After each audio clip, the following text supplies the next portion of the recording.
Hello friends, welcome to my channel Suparna আনপ্লাগে তোমাদের স্বাগত। বন্ধুরা, আমার মতো তোমরাও কি কেউ কেউ আছো যারা এখনও কালীঘাটের মন্দির দর্শন করনি?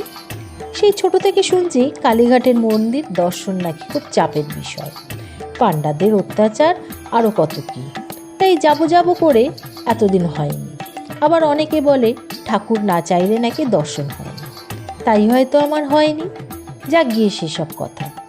এবার যেই ভাবলাম না যাব, সঙ্গে সঙ্গে পরের দিন বেরিয়ে পড়লাম দমদম থেকে সোজা মেট্রো ধরে কালীঘাট। কালীঘাট যাওয়াটা খুব একটা সমস্যা নয়, একটা এসি মেট্রো পেয়ে গেলাম, আরাম করে বসে পৌঁছে গেলাম কালীঘাট। 35 থেকে 40 মিনিট মনে হয় সময় নিল।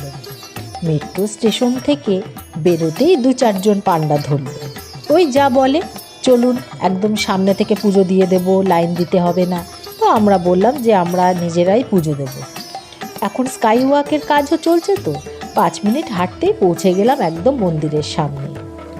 খুব ভালো লাগছিল। এই এতদিনকার একটা আরতি ছিল মনে। একটু ঘোরাঘুরি করে একটি দোকান থেকে ফুলমালা প্রসাদ কিনে মন্দিরের ভেতর প্রবেশ করলাম।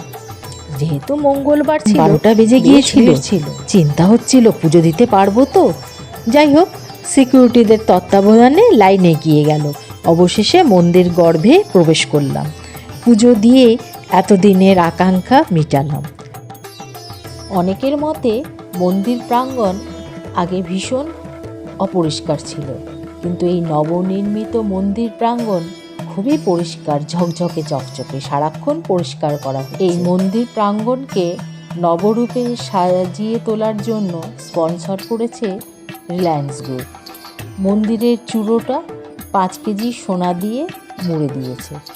এই মূল মন্দিরের সামনে রয়েছে নাট মন্দির, ডান পাশে আছে রাধাকৃষ্ণ মন্দির, তার পাশে আছে 8 চালা বিশিষ্ট শিব মন্দির, আর এর ঠিক পেছনেই রয়েছে কুণ্ডপুকুর। পুরাণে কথিত আছে যে মায়ের পায়ের অংশ এই পুকুরে পাওয়া গেছিল। এই জায়গাটা অসাধারণভাবে সাজানো হয়েছে। এই দেওয়ালগুলো 10 মহাবিদ্যার 10 দেবীকে টেরাকোটার আদলে ফুটিয়ে তুলেছে। লাইট লাগানো আছে, রাতের সৌন্দর্য বুঝতেই পারছো, দারুণ লাগবে। এইভাবে আমরা মন্দির দর্শন করে বেরিয়ে আসলাম। যাই হোক, এতদিন পরে হলেও আমার মন্দির দর্শন কিন্তু খুব ভালো হয়েছে। আশা করি তোমাদের এই ব্লগ ভালো লাগবে। তাহলে লাইক, শেয়ার, কমেন্ট করে জানিও। দেখা হবে অন্য ব্লগে।